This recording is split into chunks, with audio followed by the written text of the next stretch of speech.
Hello, and welcome back to another video. I have some really fun and exciting news, and that is I am doing another grad program.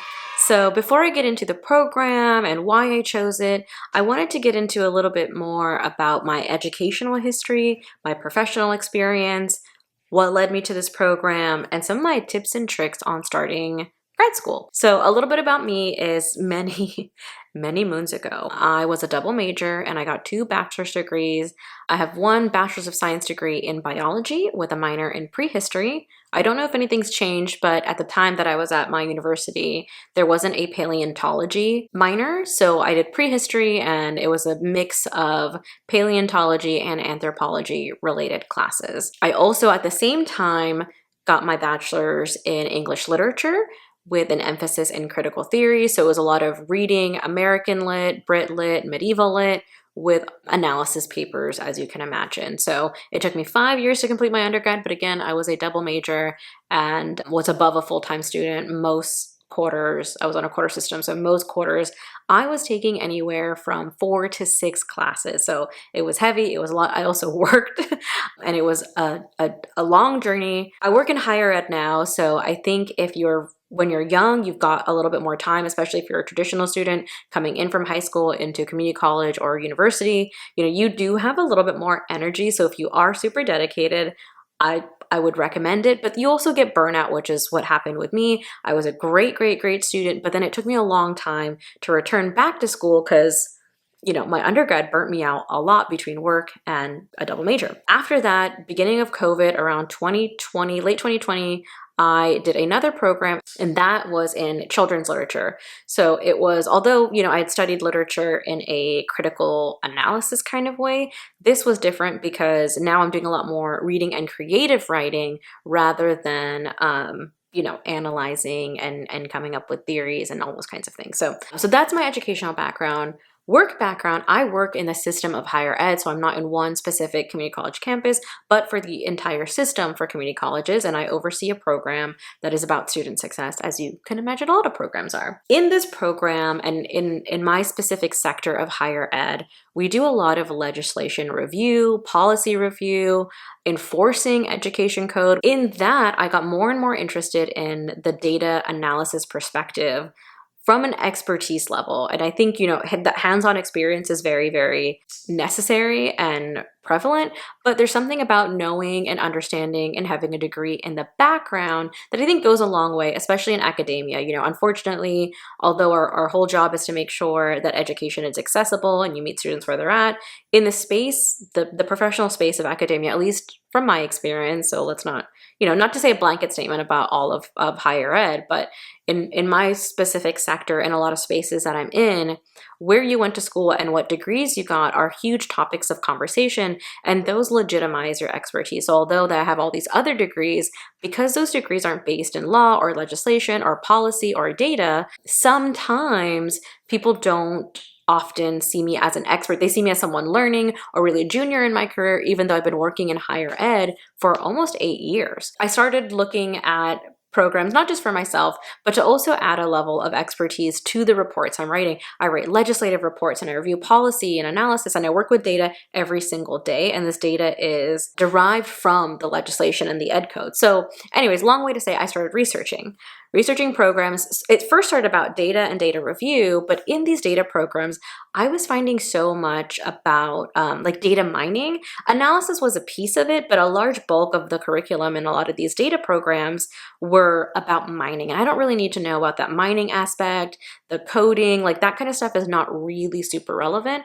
So I started kind of changing gears and looking into policy analysis, policy review, legislative review, and that led me into a master's of law degree. So it is at a law school, but you're not getting a JD, you're getting a master's. So it's a 2-year program. And one of the big differences in this focus is, there's no litigation aspects of it. You're not going into a court and fighting about these things. It's about the data and review. You're reviewing policy. You're understanding what legislation is, how policy making works, how policy change happens, and then how to effectively measure the success of policy. And that's kind of exactly what I was looking for. I started researching some programs. There are lots of good ones. So I wanted to go to a credible university, but also needed it to be, for the most part, fully online. And I really lucked out because the one that I ended up going with and getting accepted to is very close by. The main campus university is about 40-ish minutes away, but they have a specific campus for their law school,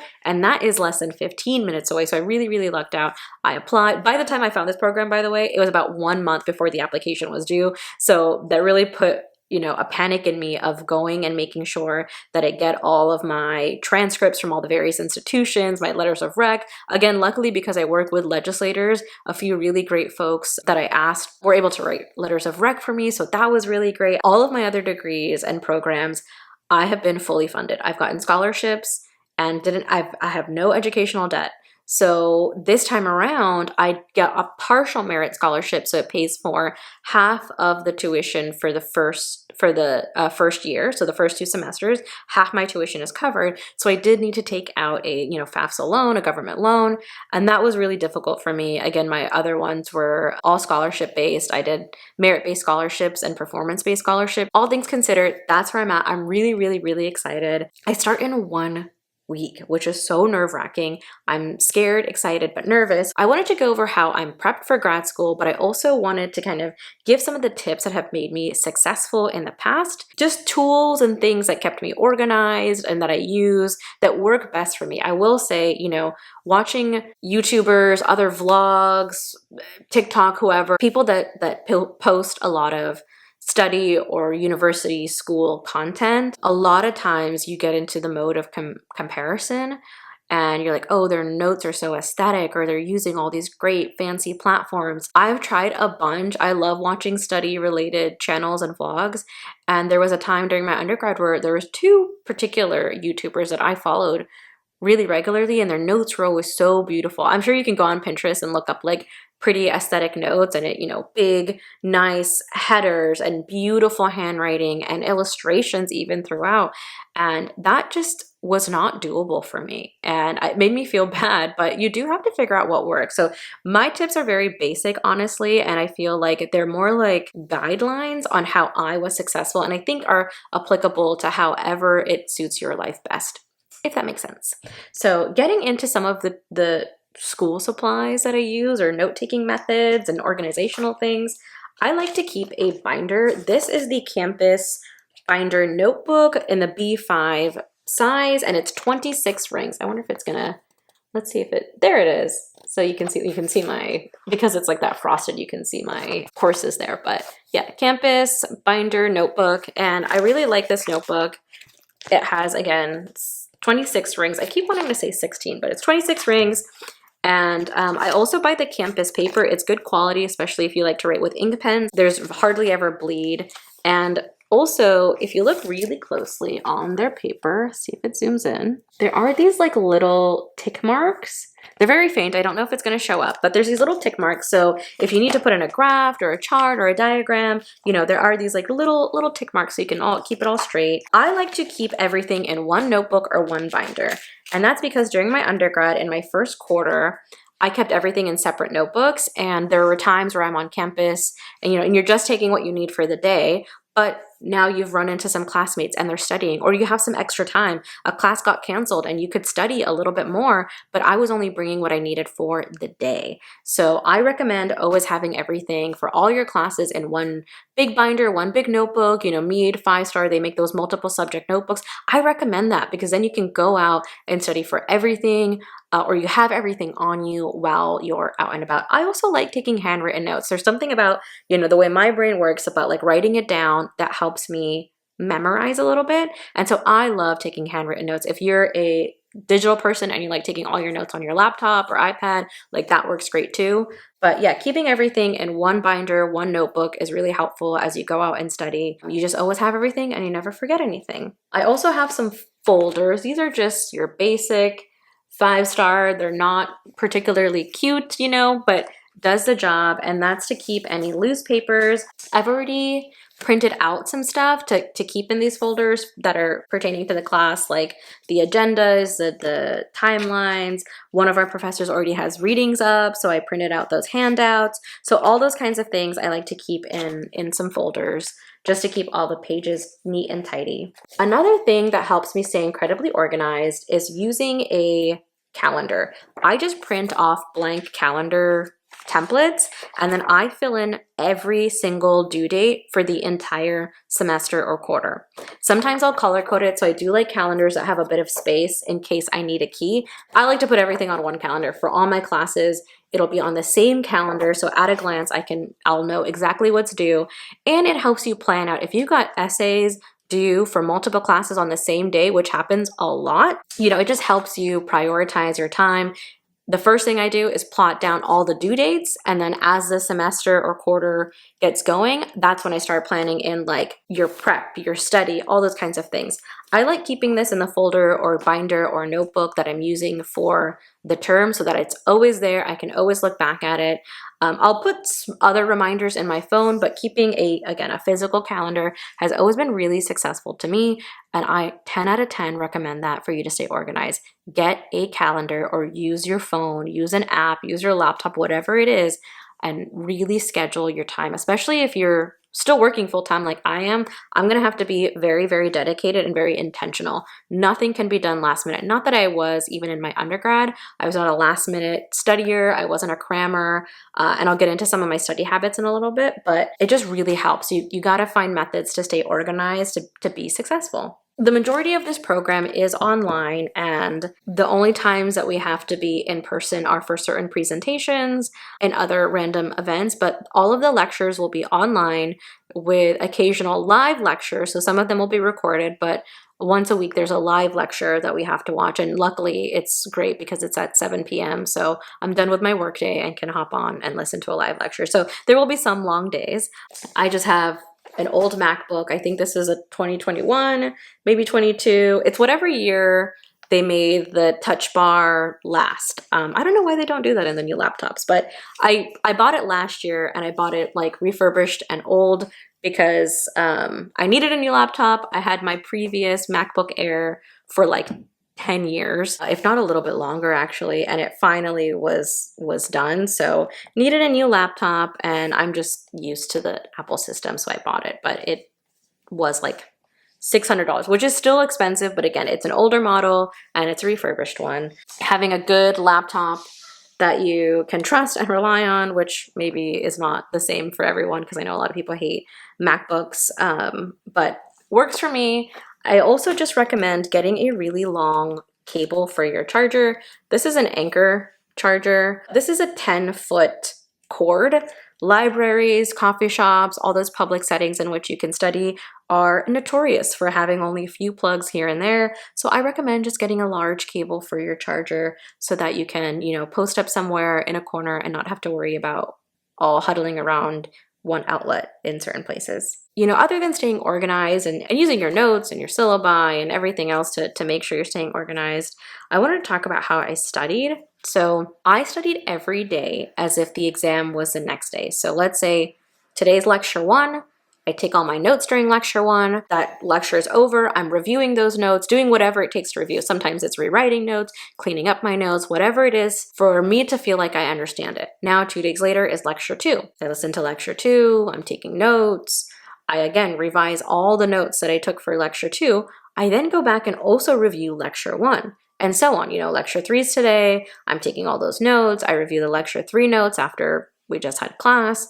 I then go back and review lecture 1, lecture 2, and lecture 3 until it's midterm, final, whatever time. So although that may seem like overkill, when it comes time for an actual exam, there's no cramming needed. I hate that feeling. I'm not a procrastinator. If you're a procrastinator, I really, really hope you find some methods to deal with that, some methods to get you out of that mode. I've never been a procrastinator. I always do things on time or ahead of time, especially when it came to assignments and studying. So again, if I knew a paper was coming up, I'm already searching for what I want to write on that paper. I'm listening to the lectures, I'm paying attention to the readings, I'm pulling out examples, whatever that is. So come time to sit down and write the paper, this isn't a paper written overnight. This isn't an exam studied for the day before, the morning before. And again, it may seem like overkill, but it truly that repetition helps you build in that knowledge. I put a lot of time into making sure I understand the materials and I'm not just memorizing for an exam.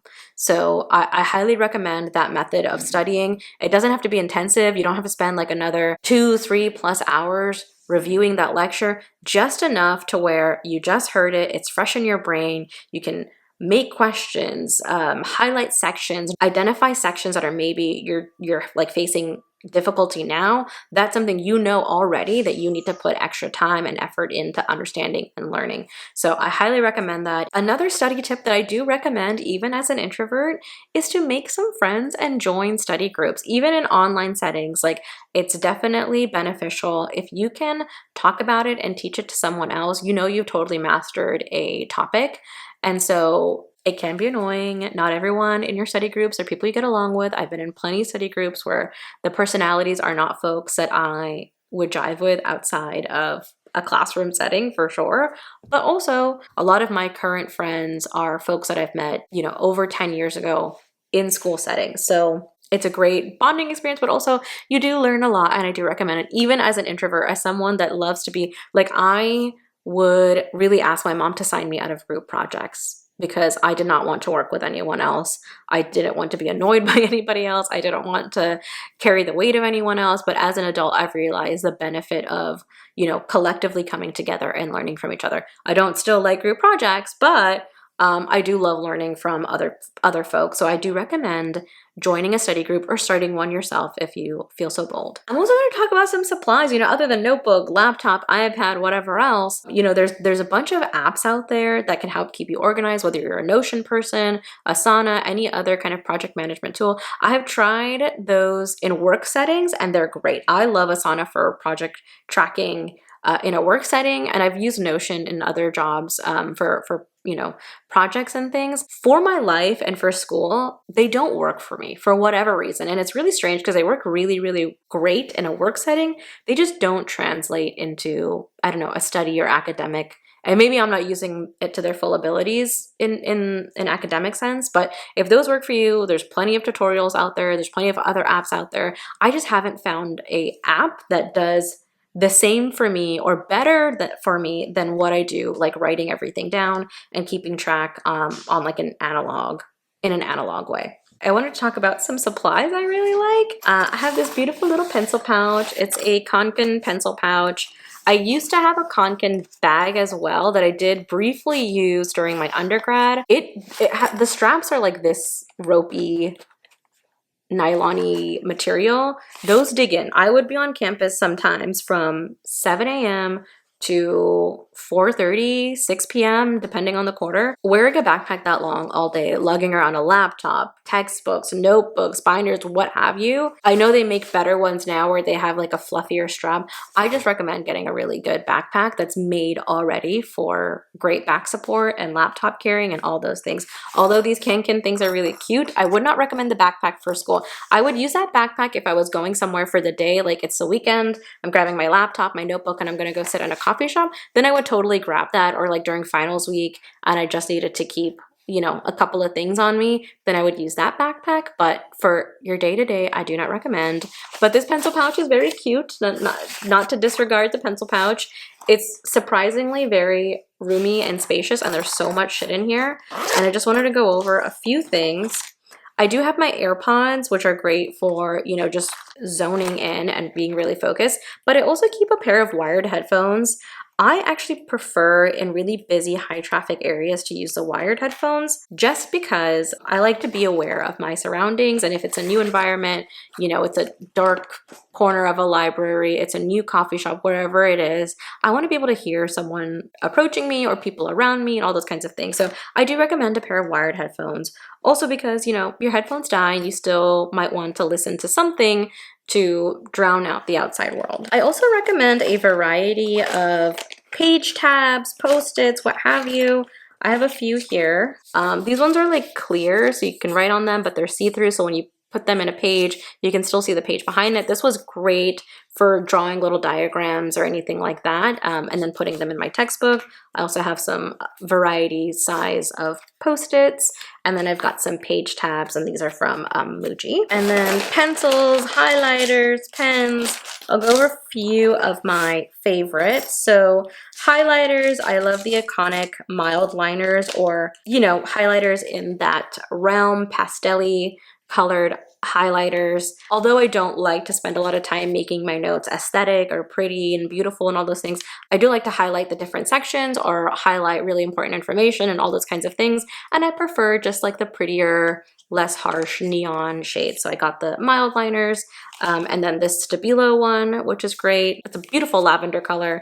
And then this very baby blue highlighter from the Right Tech brand. In that same kind of realm, I do keep a variety of different color pens on me. These are like felt tip marker-y kind of pens. This one's just black. This is from Pentel, and this is just a variety of different colors. They are great for annotating, and similarly having some different colored pens for writing as well. These are all Muji gel pens, you know, iconic, lovable, trusting pens. I never go above a 0.5 as well. These are 0.38 and 0.5, but I never go above a 5. So if you're giving me a 0.7 pen, trash. Pencils as well. It feels like you write like a kindergartner. Other than some Muji pens, I really love this tiny, it's called a Uniball 1 pen, I believe. They're just tiny and cute. Like in comparison, look how cute and chunky it is to this normal size pen. And this is a Right Tech pen as well. So a variety of different pens. You never want to run out. I'm also going to share my favorite Pilot pen. I know everyone loves that Pilot. You know, it's got like the clear body with the clicky. I have a pencil in a similar style, so this is the pencil version. The pen version I know is so popular with Pilot pen lovers. My favorite Pilot pen is the Pilot G-Tech C4 pen. You can see that this is so well loved. There's just a baby amount of ink left.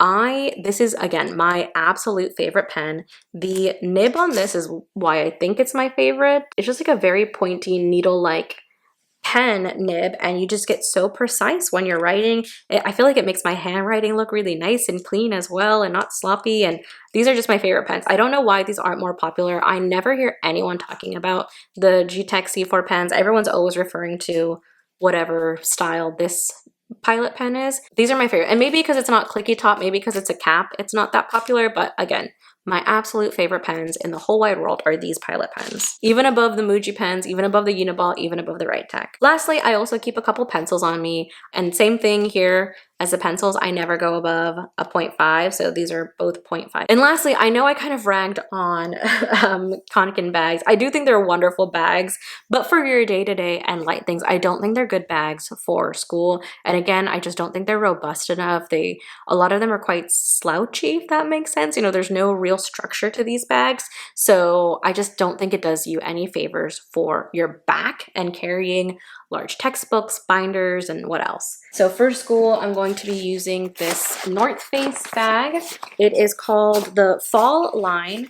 I like the large water bottle holders. As you know, we all have giant water bottles these days.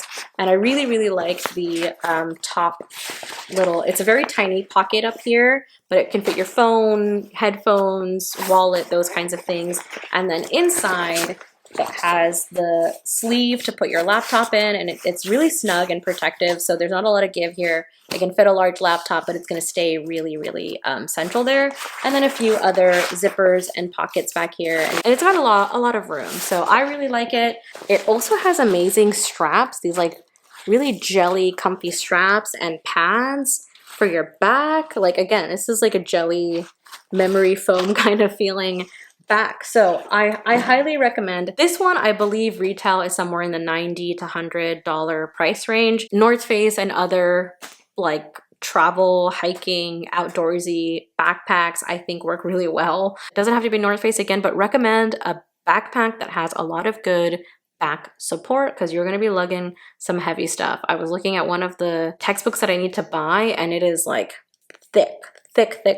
Do your back and yourself a favor. I hope kind of sharing, you know, how I found a program that I liked, the methods that I used to stay successful in school help you if you're also going back to school or starting school. If you have some fun tips that you've learned that have proved to be really successful as you study or have really helped your academic journey, I'd love for you to drop them in the comments below. I do plan on posting like study content as well. So if you're interested in that, I'd love for you to subscribe and follow along my academic journey. I'm really excited. Again, this is a field that I have no previous academic background in. I obviously work in a legislative space right now in the sector of higher ed that I'm in, but I'm excited to be even more immersed and become an expert in this kind of field and work. So I'm nervous, but very, very hopeful and very excited to learn more. If you like this video, please give it a thumbs up. If you have any questions, just let me know, and I hope to see you in my next one. Bye.